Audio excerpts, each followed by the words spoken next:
Essa noite eu tive um sonho de sonhador. Maluco que sou, eu sonhei com o dia que a terra parou, com o dia que a terra parou.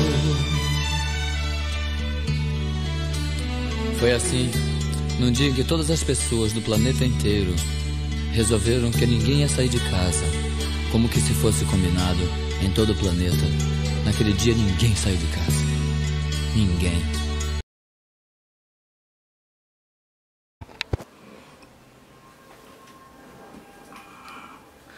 Bom dia, bom dia. Estamos no Abuja Connection. Hoje é um dia importante, eu vou fazer um vídeo diferente hoje. Um vídeo muito importante que eu quero conversar com outras pessoas. Que não é um vídeo para mim mesmo. Não é um vídeo para mim, não é um vídeo para as poucas pessoas que me seguem. É um vídeo mais denso, importante. Ontem, a nossa Corte Suprema está julgando a DPF 811, em que o ministro Cássio Nunes ele liberou a abertura das igrejas em um período muito complicado, onde a gente está tendo quase mais de 4 mil mortos por dia e 380 mil pessoas mortas. 380 mil pessoas mortas pelo coronavírus. Ontem foi dia 7 de março de 2021 e antes de iniciar tem os amigos da causa,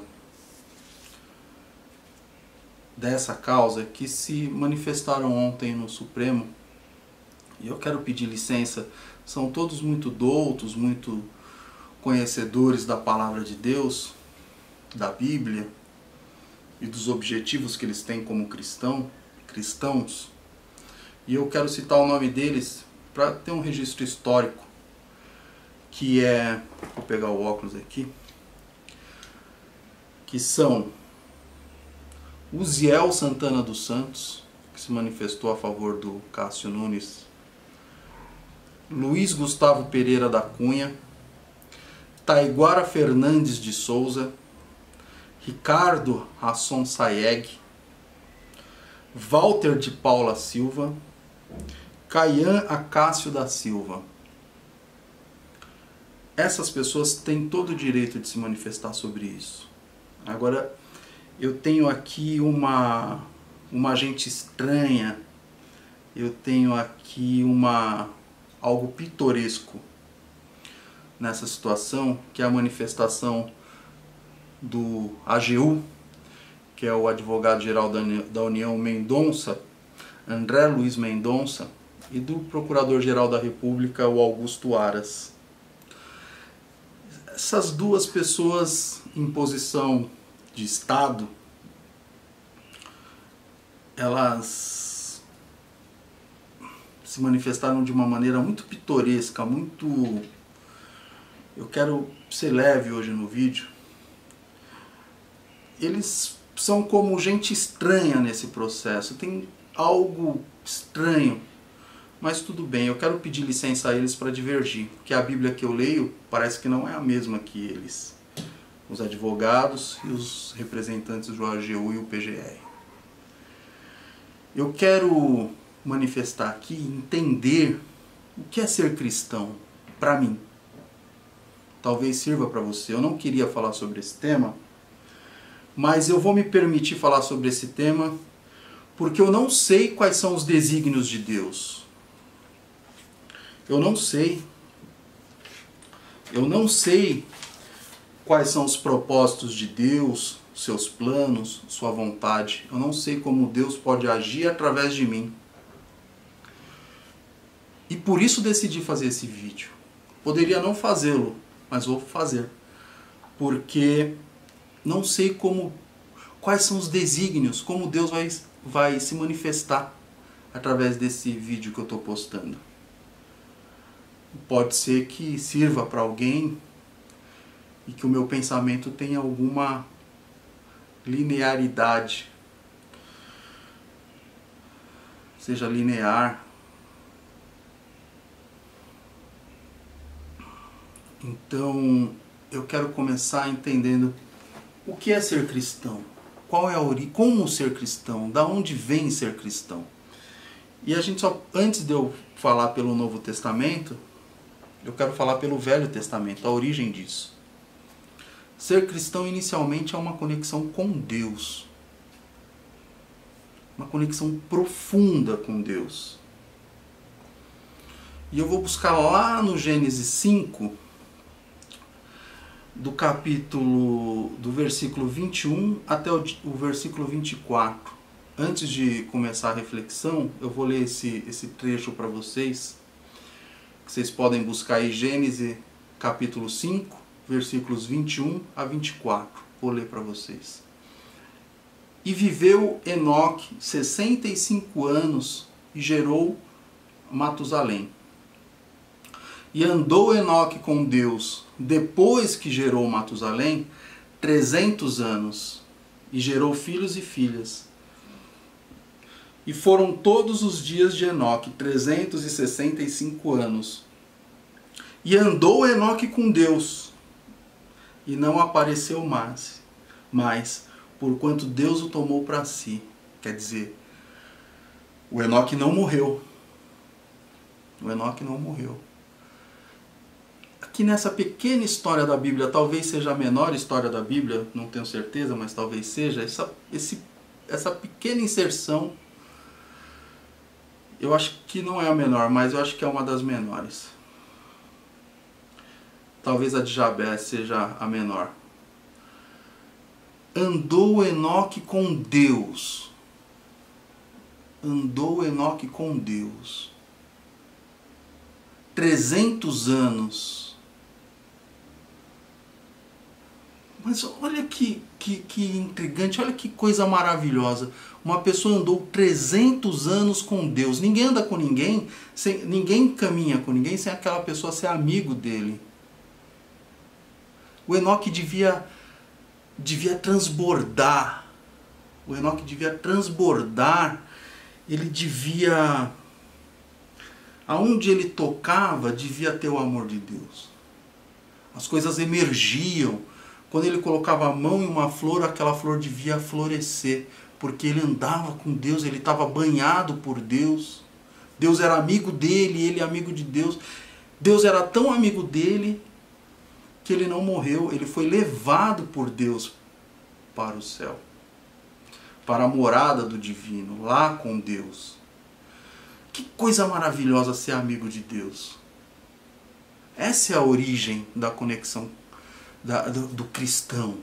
É a conexão com Deus. É estar transbordando de Deus, inicialmente. É você...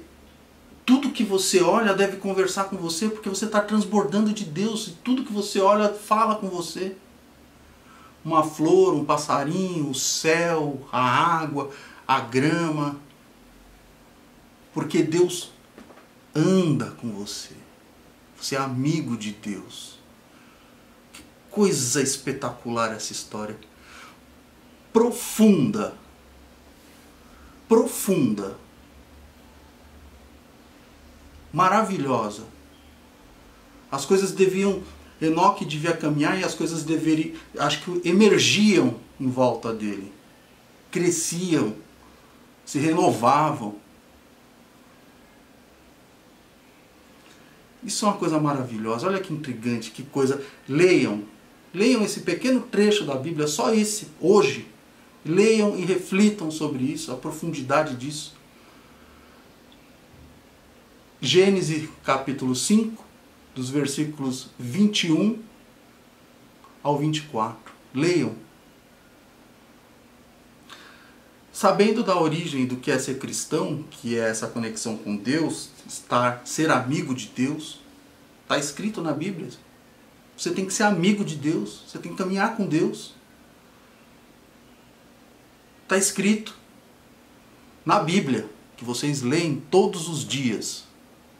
Seja amigo de Deus. Eu vou passar agora para o Novo Testamento, que eu acho que é uma passagem chave também na Bíblia, que é a história de Tomé. Eu vou ler João, capítulo 20, do versículo 24 até o 29 para vocês. Esse é o próximo passo dessa minha perseguição do que é ser cristão. Eu quero perseguir o que é ser cristão. Eu quero entender, eu quero renovar para mim e dizer o que é isso, o que é ser cristão. Vamos lá, o que é ser cristão. Aqui é aquela pequena historinha também de João, quando ele fala sobre Tomé. Quando Tomé duvidou, né? Aquela história famosa de Tomé, que está em João, capítulo 20, versículos 24 a 29. Eu vou ler para vocês também, para a gente seguir na reflexão. Ora, Tomé, um dos 12, chamado Dídimo. Dídimo, ele era chamado de Dídimo, antes de eu continuar a leitura, porque ele era muito parecido com Cristo. Ele era um gêmeo, eles chamavam ele de gêmeo de Cristo, era um dos gêmeos. E ele não tinha, o gêmeo dele era Cristo. Olha que paralelo. Como não há palavras soltas na Bíblia e no que se escreve. Então eu vou ler de novo, vou começar de novo, porque eu interrompi por causa desse. Ora, Tomé, um dos 12, chamado Dídimo, não estava com eles quando veio Jesus. Disseram-lhe, pois, os outros discípulos: vimos o Senhor. Mas ele disse-lhes: se eu não vir o sinal dos cravos em suas mãos, e não puser o meu dedo no lugar dos cravos, e não puser a minha mão no seu lado, de maneira nenhuma o crerei. Versículo 26. E 8 dias depois estavam outra vez os seus discípulos dentro, e com eles Tomé. Chegou Jesus, estando as portas fechadas, e apresentou-se no meio e disse: a paz seja convosco. Depois disse a Tomé: põe aqui o teu dedo e vê as minhas mãos, e chega a tua mão e põe ao meu lado. E não sejais incrédulo, mas crente. E Tomé respondeu e disse-lhe: Senhor meu e Deus meu. Disse-lhe Jesus: porque me viste, apenas porque me viste, Tomé, você creu, você creste. Bem-aventurados que não viram e creram. Bem-aventurados que não viram e creram. Essa passagem é uma passagem chave do Novo Testamento. Ela é muito importante, porque ela diz sobre a constituição da fé. Se lá com Enoque nós temos a conexão com Deus, aqui com Tomé e o Cristo, Tomé sendo dito como gêmeo de Cristo, não teve fé enquanto não viu. Isso é muito importante. Muito importante. Porque Jesus trouxe para nós, depois que ele foi torturado, olha que coisa, Jesus foi torturado, foi penalizado, foi imolado, foi pendurado, fizeram de tudo com Jesus. Mas a fé faltou em Tomé. E essa passagem é importante porque você não precisa de sinais. Porque se você precisa de um sinal, você é idólatra. Você não precisa, ai meu Deus, me dá um sinal. Não, você não precisa, porque Cristo te libertou disso.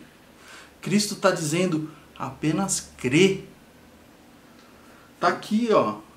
Bem-aventurados os que não viram e creram. Você só precisa crer. Jesus disse para você, está escrito. Está escrito.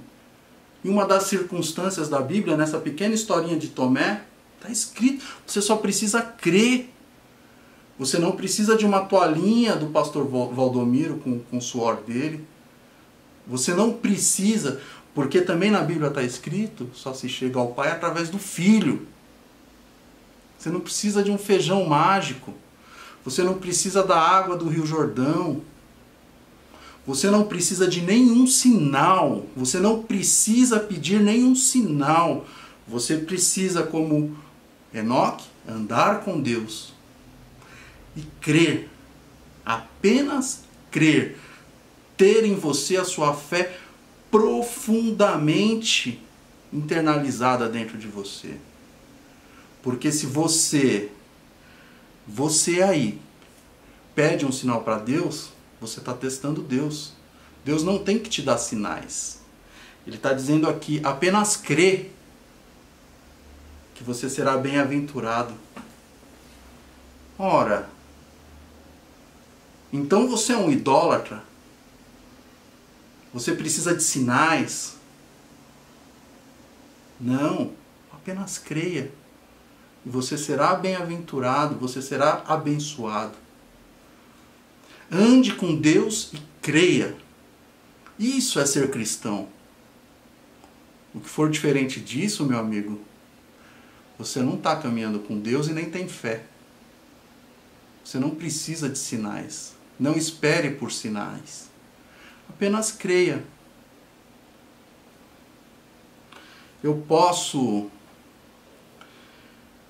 Eu tenho um outro versículo importante para complementar esse, que é uma outra chave também do Novo Testamento, que está em Romanos. Está em Romanos 14.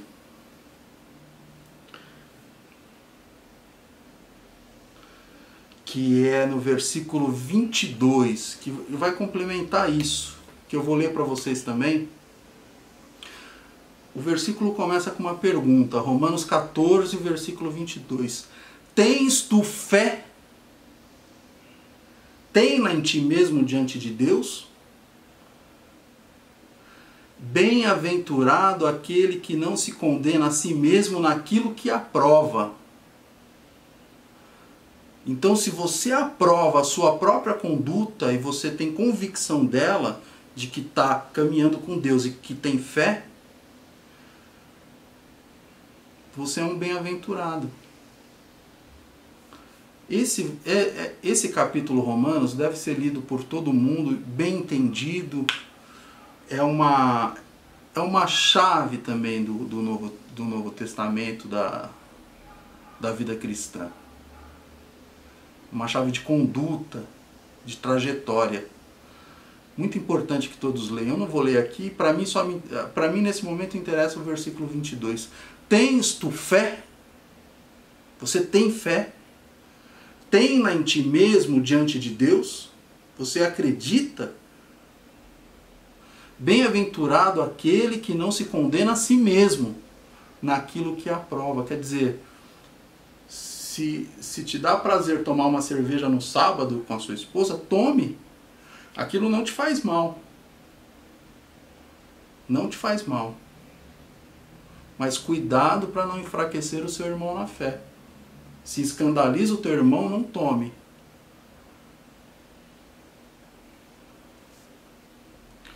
Seguindo isso, eu quero chegar numa outra parte importante, que é João 8,32, usada pelo presidente, porque isso aqui é um vídeo que a gente está buscando a trajetória cristã, o que é ser cristão, mas também a gente está falando sobre o julgamento que está tendo e para a gente entender o que eu penso como ser cristão e eu quero transmitir para vocês. O presidente, a todo momento ele diz, e conhecerão a verdade, que é o versículo João 8,32, e a verdade vos libertará. Tudo bem,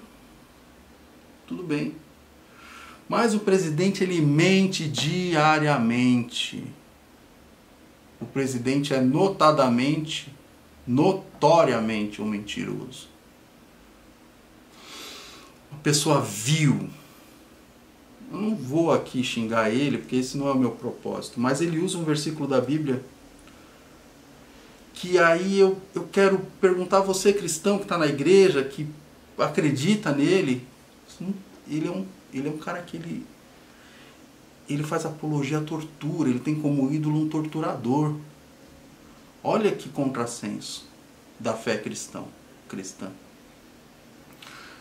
Eu vou dizer aqui, em Mateus 5,37, um versículo importantíssimo da Bíblia: diga sim, sim, não, não, que for diferente disso é obra do maligno.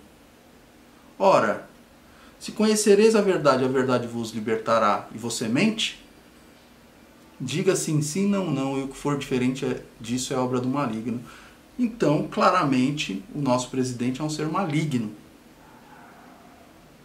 Ele está atuando pela sombra do maligno. E eu fico muito preocupado com essa história de abrir a igreja. Vós, que são todos muito cristãos, vocês não precisam ir à igreja. Nós estamos no meio de uma pandemia. A igreja pode ser importante, sim, em alguns momentos, em confraternizações, a energia que surge ali, a soma da vontade de todos, da fé de todos, aquela soma que leva para frente o bem, o caminhar com Deus, o ter fé profundamente. O ter fé profundamente. Mas se você está procurando a egrégora, a comunhão, você não precisa ir à igreja. Porque você está procurando a paz de Cristo, onde 2 ou 3 estiverem reunidos em seu nome, lá Ele estará. Aproveita esse momento, abraça o seu esposo, o seu filho, a sua mãe, a pessoa que está dentro da sua casa.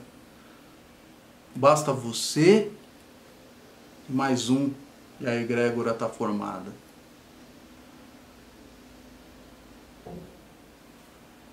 Não tenha medo de ficar junto com seus parentes. Está fugindo do quê?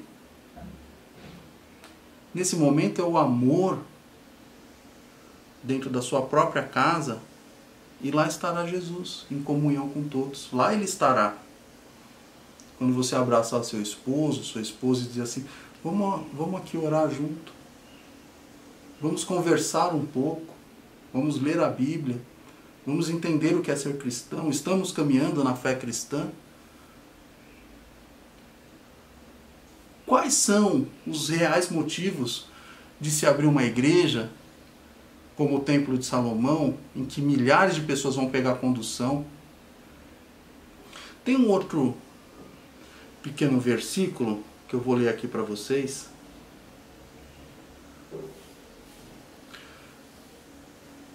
Que ele está em Romanos 13, 10. O amor não faz mal ao próximo, de sorte que o cumprimento da lei é o amor. O amor não faz mal ao próximo. Qual o objetivo? O dízimo. Não quero aqui questionar o dízimo. Mas grande parte da lavagem de dinheiro nesse país, dos negócios obscuros, é feito com dinheiro vivo que é deixado nas igrejas. É sabido por todos, é notório que o dinheiro vivo que circula no meio da corrupção, ele vem das igrejas.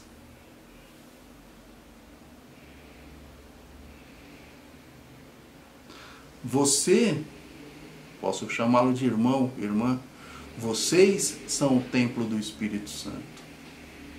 Vocês são a igreja. Porque onde houver 2 ou 3, eu estarei. 2, 2 pessoas. Esteja na sua casa. Não saia. O amor não faz mal ao próximo. Se você fizer mal ao próximo, você não está caminhando com Deus. Não vá à igreja. Peça a esses doutos senhores, todos eles, com interesses próprios, porque a Bíblia que ele lê não é a mesma que eu leio. Se eu não conseguir deixar claro o que eu estou dizendo aqui, eu peço muitas desculpas. Mas hoje eu quero pedir a vocês cristãos, vocês, ora, tão cristãos, eu mostrei o que é ser cristão no meu ponto de vista. Se alguém acha que eu estou falando alguma bobagem, me fala. Não vá à igreja. Peça para o seu pastor fechar a igreja. Se tiver algum irmão com dificuldade, arrume a melhor forma de ajudar esse irmão. Se ele estiver aflito, diga uma palavra de amor para ele. Liga para ele, ao invés de mandar um WhatsApp, uma florzinha, um coraçãozinho. Se alguém estiver aflito, converse um pouquinho. Por favor, não vá à igreja. Você imagina a quantidade de gente no Templo de Salomão, o que vai movimentar a cidade para ir até lá. Nos templos do pastor R.R. Soares, do Valdomiro e de tantas outras igrejas, fique em casa. Busque a comunhão dentro da sua casa. Se o seu marido não é cristão, peça a ele, eu falo, eu posso invocar, você me permite que eu invoque Jesus em nosso nome? Peça permissão a ele, se ele não for cristão, e Cristo estará lá, junto com você. Está escrito. Eu não estou tirando da minha cabeça, essa é a Bíblia que eu leio. Eu quero pedir desculpa a todos esses doutos senhores, principalmente na figura do André Luiz Mendonça, que eu repudio completamente, e do senhor Augusto Aras, que é um escândalo, é um ser pitoresco. Pessoas que querem ser terrivelmente evangélicos. Essa palavra não combina com Cristo, com caminhar com Deus, em ser amigo de Deus. Eu quero com isso ter contribuído de alguma maneira com a pandemia, em diminuir o número de pessoas que querem ir para a igreja. E eu quero que vocês reflitam e tentem seguir esse caminho que eu propus. Vamos evitar. Não vamos fazer mal ao próximo. Está aqui, ó. O amor não faz mal ao próximo, está escrito. Pensa você num ônibus pegando o coronavírus ou transmitindo o coronavírus. Que é pior.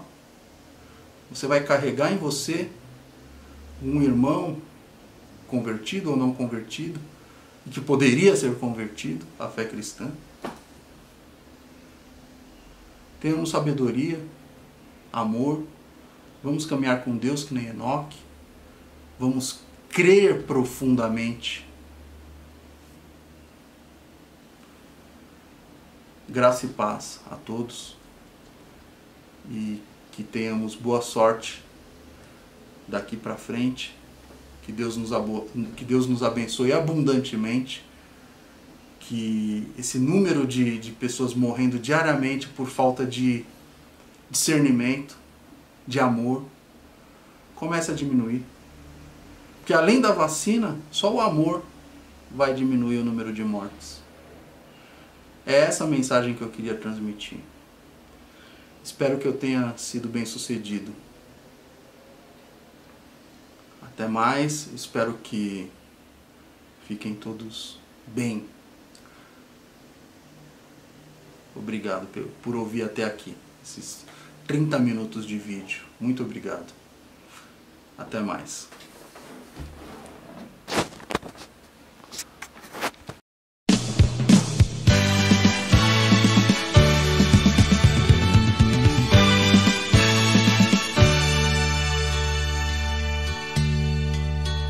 Essa noite eu tive um sonho de sonhador.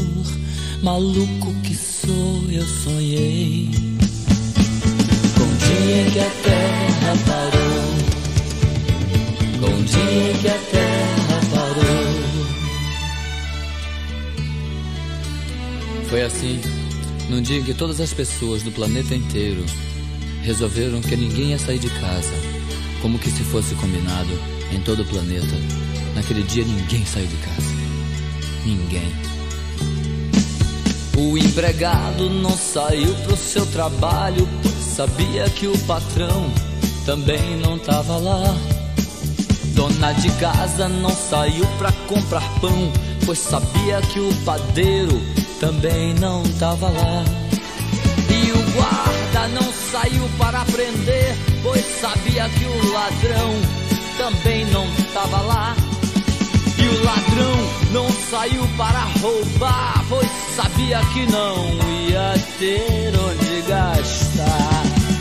No dia em que a terra parou, no dia em que a terra parou, no dia em que a terra parou, no dia em que a terra parou.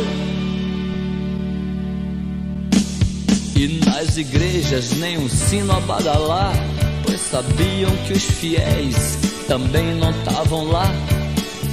E os fiéis não saíram pra rezar, pois sabiam que o padre também não estava lá. E o aluno não saiu para estudar, pois sabia o professor também não estava lá.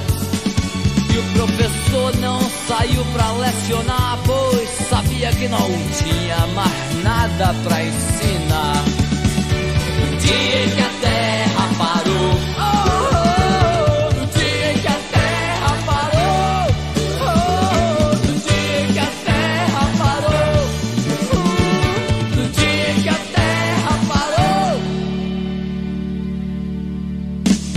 O comandante não saiu para o quartel, pois sabia que o soldado também não tava lá. E o soldado não saiu pra ir pra guerra, pois sabia que o inimigo também não tava lá. E o paciente não saiu pra se tratar, pois sabia que o doutor também não tava lá. E o doutor não saiu pra medicar, pois sabia que não tinha mais doença pra curar. No dia em que a terra parou, no dia em que a terra parou, foi no dia em que a terra parou, no dia em que a terra parou. Essa noite eu tive um sonho de sonhador. Maluco que sou, acordei